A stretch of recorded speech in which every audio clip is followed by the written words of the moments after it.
Pace bene, my brothers and sisters, the peace of the Lord be with you. Welcome back to the Portiuncula Franciscan Hermitage and Retreat Center. Today I'd like to talk about prayer.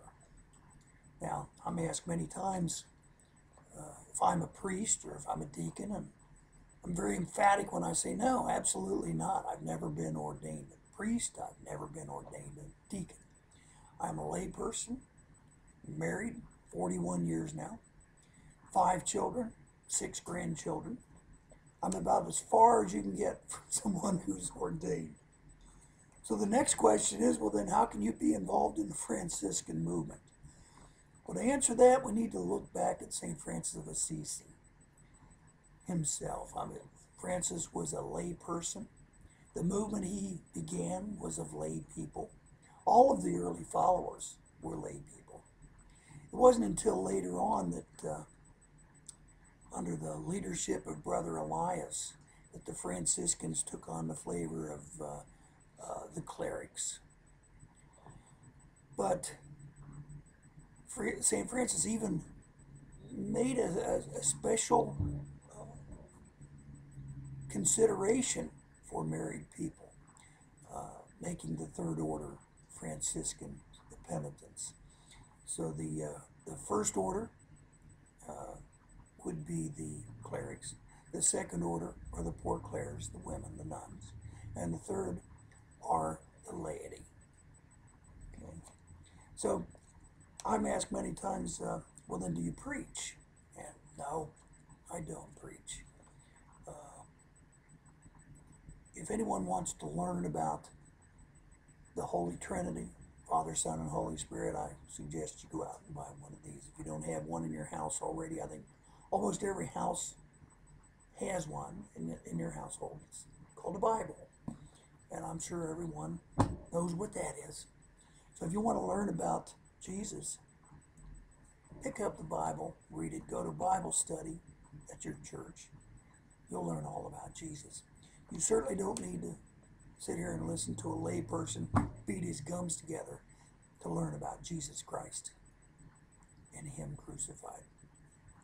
But what I can teach is to teach people how to allow God to teach them, especially how to pray. I have become a man of prayer in my lifetime.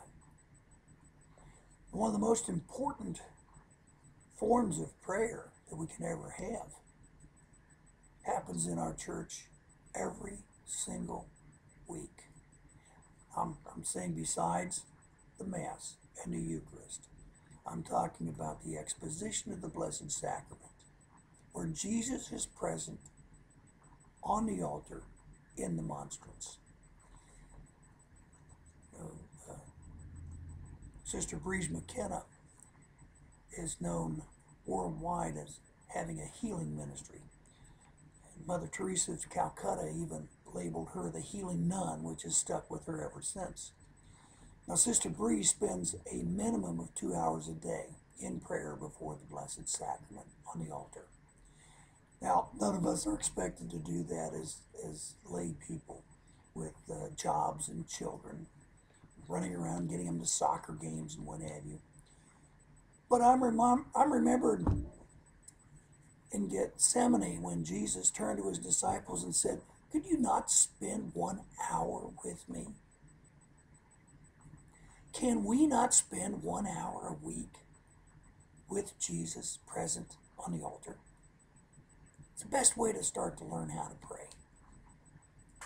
And as I said, every church in the United States has time set aside for the exposition of the Blessed Sacrament. It could be in morning, afternoon, or even evening after we get off work and swing by for 1 hour. St. Teresa of Avila called it wasting time with Jesus. There's no better way to waste time.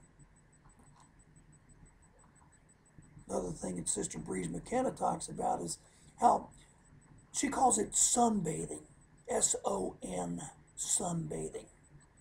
And just as there is a residual effect when we go out and spend time in the sun, we may not necessarily feel it, but the sun has given us vitamin C.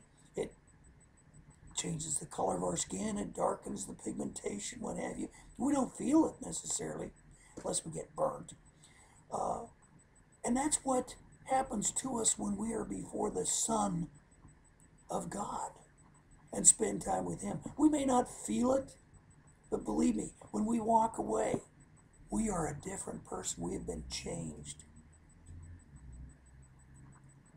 So, until next time, my brothers and sisters, Pace Benny, the peace of the Lord be with you. God bless you. Ciao.